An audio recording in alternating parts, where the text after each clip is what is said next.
Terve taas. Ja tämä ei ole nyt politiikkaa, eli tämä ei liity politiikkaan, mutta tai osittain liittyy. Eli aluksi mainos. Ostakaa Homo Petroleum kirja.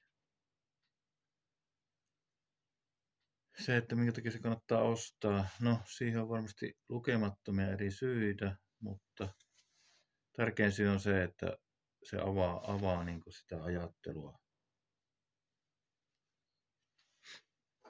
semmoisille uusille urille. Jos ette ole niin kuin öljyn asiaa ajatellut aikaisemmin, niin se avaa sitä ajattelua sinne öljyn suuntaan. Ja mitä se ihmiselle merkitsee. Ja mitä se raakaöljy ihmiselle merkitsee. Mitä sen olemassaolo, miten se on vaikuttanut ihmisen elämään. Ja miten se tulee vaikuttaa ihmisen elämään. Miten sen loppuminen tai ehtyminen vaikuttaa ihmisen elämään, ihmiskunnan elämään, ihmiskunnan olemassaoloon ja niin edelleen. Sillä on merkittävä vaikutus. Sitä harva tietää tai haluaa ajatella. Tai jos tiedostaa sen tiedostamatta tai tietoisesti tiedostaa sen öljyn vaikutuksen, niin silti niin kuin haluaa sitä vähätellä tai olla tiedostamatta tai painaa sen villaisella tai painaa sen käsityskyvynsä takapuolelle, ydinjatkeelle. Eikä ei halua sitä miettiä.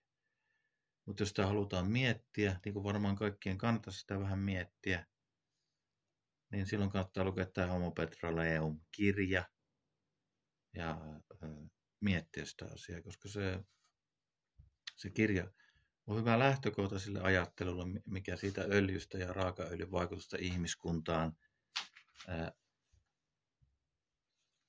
mikä vaikutus sillä on, niin se ajattelu lähtee siitä kirjasta.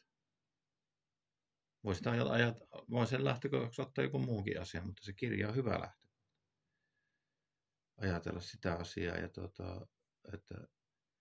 että mitä se raakaöljy merkitsi ihmiselle 100 vuotta sitten, mitä se merkitsi 50 vuotta sitten ja mitä se merkitsee nyt. Ja mitä se merkitsee 50 vuoden päästä tästä hetkestä.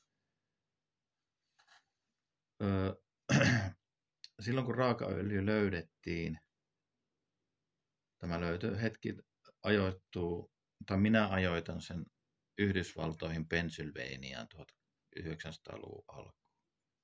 Mutta se tietenkin löydettiin aikaisemmin. Kaikki on löytänyt se aikaisemmin. Mutta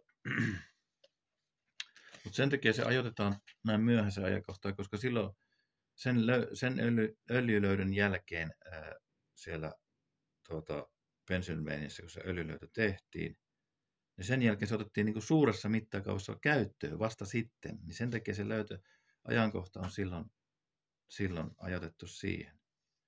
Koska se on myös se päivämäärä, milloin ihmiskunnan tai ihmiset alkoivat lisääntyä eksponentiaalisesti. Sitä ennen ne ei ollut lisääntynyt eksponentiaalisesti, mutta sen päivämäärän jälkeen ne rupeaa lisääntymään eksponentiaalisesti. Silloin se päivämäärä on se. Se on erittäin merkittävä päivämäärä, koska silloin me voidaan puhua, että uusi ihmissuku syntyi siitä hetkestä. Ja se voi ajoittaa siihen hetkeen. Ja silloin se tarkoittaa, että öljyllä on äärettömän suuri merkitys ihmiselle, nykyiselle ihmiselle. Siis Homo Petroleumille. Ei Homo sapiensille, vaan Homo Petroleumille. Ja koska se voidaan niin tarkasti ajoittaa, niin silloin me voidaan myös määrittää, että se on aivan uusi ihmisrotu on siinä hetkessä syntynyt. Koska meitä on niin paljon, siis verrattuna siihen aikaisempaan, sen hetken edeltävään aikaan. Niin meitä on niin paljon, niin silloin me voidaan sanoa, että uusi rotu on syntynyt. Uusi ihmislaji on syntynyt. Se on se peruste. Ei se tarvitse muuta perustetta, koska se kasvu on ollut niin valtavaa. Koska meitä on sen jälkeen tullut niin kuin 80-90% lisää on meitä täällä sen päivämäärän jälkeen tullut tänne. Silloin me tiedetään, että että se öljyn vaikutus on niin valtava. Se öljyn vaikutus on äärettömän suuri. Siis se on niin suuri, että siitä ei uskalleta edes puhua. Valtion päämiehet eivät uskalla puhua sen vaikutuksesta ja merkityksestä, koska se pelottaa. Siis se on jännä. Ihmisiä pelottaa se aine, mistä he ovat lähtöisin. Se on uskomatonta, mutta se on niin. Ihmisiä pelottaa öljy. Niitä pelottaa puhua öljystä, niitä pelottaa porata sitä, niitä pelottaa käyttää sitä, niitä pelottaa se öljy. Ne kunnioittaa sitä, ne jättää sen tankkeihin loimaan, ne ei katso edes sitä silmiin öljy. Ei sitä voi katsoa silmiin. Se pelottaa liikaa. Sehän voi räjähtää sun silmiin. Se on paloherkkää ainetta. Se on niin kuin dynamiittia. Se on niin kuin,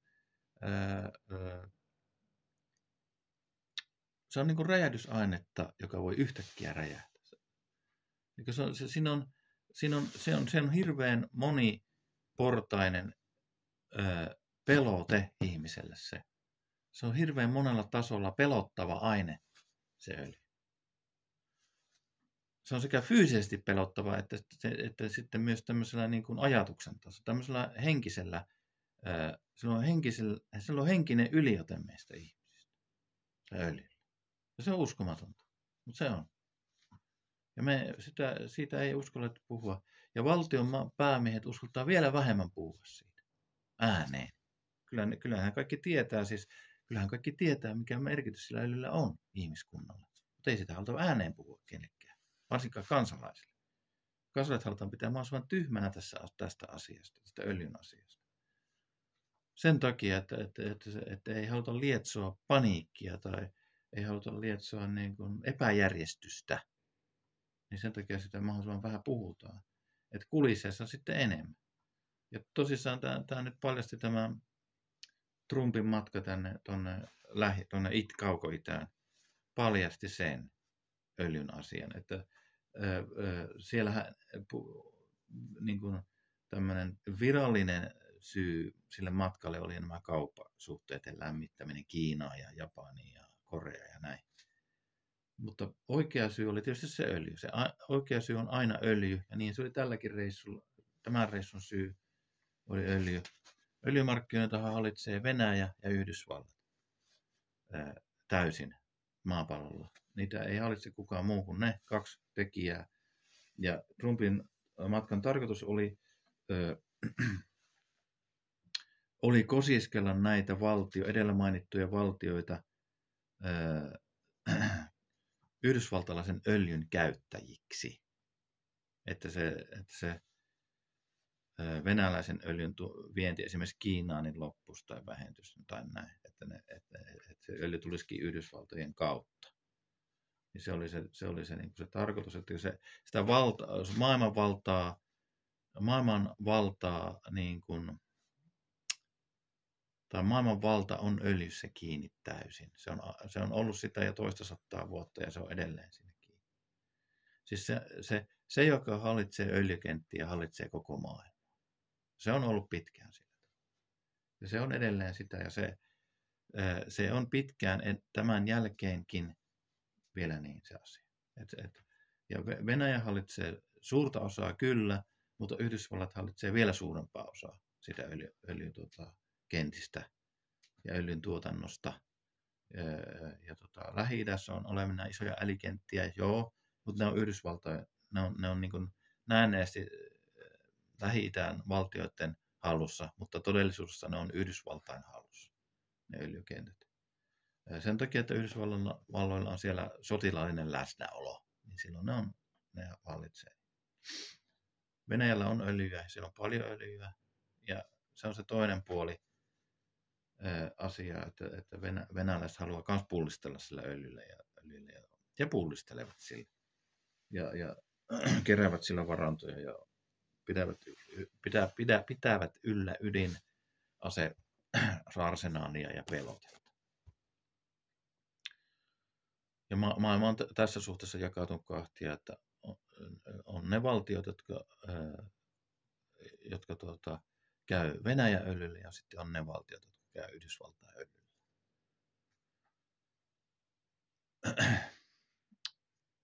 Miksi öljy on ihmisille niin tärkeä? No, se on. Siitä on tullut ajan saatossa tärkeä. Me on synnytty siitä, niin silloin se on aika. Ei siinä. Se, että mitä se merkkaa, niin se on jännä, että se ihminen ei jotenkin halua ajatella sitä öljyn asiaa. Että se on jotenkin niin arka asia. Että se on todella arka asia. Se on kaikin puolin arka asia. Ihminen haluaa niin kuin pysyä oman elämänsä niin kuin toimitusjohtajana ja kuninkaana ja hallitsijana ja päällikkönä, että se ei halua niin kuin antaa sitä oman elämänsä hallintaa muiden käsiin, varsinkaan niin kuin minkään semmoisen käsi, jonka kanssa ei vaan niin kuin, keskustella tai niin kuin sitä ei voi hallita, että niin. Se on jännä. Se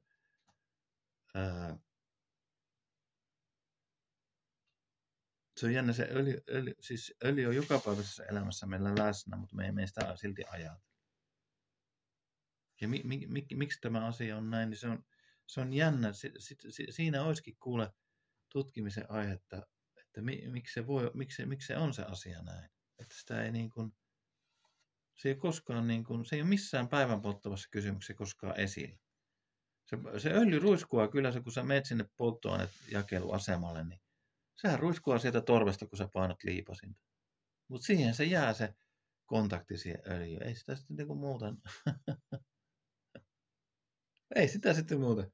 Se on piilotettu jonnekin kemian laitokselle, se jonnekin jonnekin jalostamolle se raakaöljy. Se on jossain siellä piilossa, jossain tankissa. Ei meidän tarvitse nähdä sitä edes. Mutta sitten me eletään siitä. Se on jännä. Miten se on? Miten se on mahdollista, että se, joka meidät elättää, niin me ei edes nähdä sitä. Me haistetaan kyllä ne pakokaasut, mitä sen polttamisesta syntyy. Mutta ei me silti tiedosteta, että se on siitä, just sitä öljystä tuolla. Mutta tiedostetaan, mutta me ei ajatella sitä asiaa ollenkaan. Että se on sitä öljystä, se savu ja se katku ja se kitku ja paha haju. Ei mä ajatella, eikö se jotenkin sitä ei tule mieleenkään, että kaikki maatalouskoneet, siis se ruoka, mitä me syödään, niin se on kaikki tuotettu öljyn voimalla. Että sitä ei olisi niin valtavia määriä olemassakaan mitään, jos ei olisi öljyä. Et se on ihan uskomaton, kun sä ajattelet, että se on niin kuin valtava asia. Ja me on niin kuin, väestökasvu on sen takia ollut niin valtavaa, koska se on niin valtava asia se öljy. Että meitä on 70% meistä ihmisistä ei olisi koskaan syntynytkään, jos öljyä ei olisi olemassa. Se on niin valtava asia, että totta kai se halutaan painaa villassa. Kyllä mä ymmärrän, minkä takia se halutaan painaa niin kuin villasella se asia. Mä ymmärrän sen todella hyvin. Ei sitä halua ajatella. Kuka nyt helvetti haluaisi ajatella, että mua ei olisikaan edes öljyä? Kuka helvetti nyt haluaisi ajatella semmoista asiaa? Ei kukaan. Niin, ei kukaan.